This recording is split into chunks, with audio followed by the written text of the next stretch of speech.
أعوذ بالله من الشيطان اللعين الرجيم بسم الله الرحمن الرحيم الحمد لله رب العالمين والصلاة والسلام على محمد وآله الطاهرين. Dear sisters and brothers in Imam, Assalamu alaikum wa rahmatullahi wa barakatuh.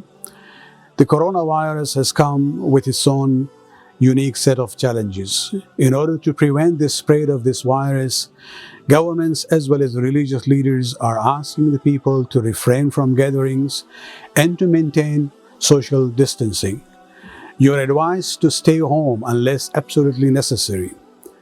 An unfortunate reality for many people around the world is the death of a family member or a friend. And this forces us to refocus on the purpose of life momentarily. But then we go back to our normal lives. However, because the coronavirus has forced the majority population into isolation, this feeling lingers much longer and feels more personal due to the direct impact on our day-to-day life. So how do we adapt to this negative situation and bring about positivity? For this, we look at the example of Imam Musa al-Kadhim alayhi salatu wasalam. When he was put in the prison by Harun, instead of complaining to Allah subhanahu wa ta'ala, he thanked Allah subhanahu wa ta'ala by saying, Allahumma innaka ta'lam annani kuntu as'aluka an tufarrighani li'ibadatik, faqad fa'alta, falaka alhamd. O Allah, verily, you know that I used to pray to you to provide me with free time for worshipping you. Now that you have done so, I am thankful and grateful to you. In contrast to this, reflect on our immediate attitude. What would it be?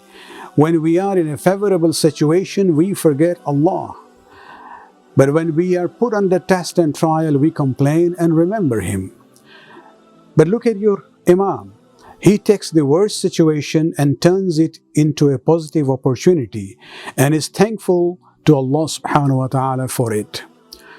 So in our situation now, let us turn this forced isolation into a positive experience. Let us use this unprecedented situation as an opportunity to introspect and to reflect upon our lives. As Muslims, we believe that the purpose of this world is to build our hereafter. Are we diligently working on that plan? Or are we being distracted by mundane issues of this life? Let us modify our lifestyles with a better order of priority in our activities.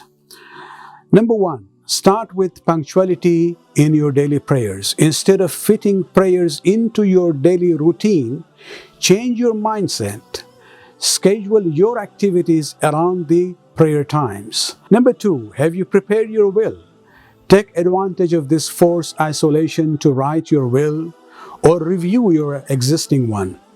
Use this extra time with your spouse or family and discuss any burial preferences that you have or duties to be fulfilled after you pass away.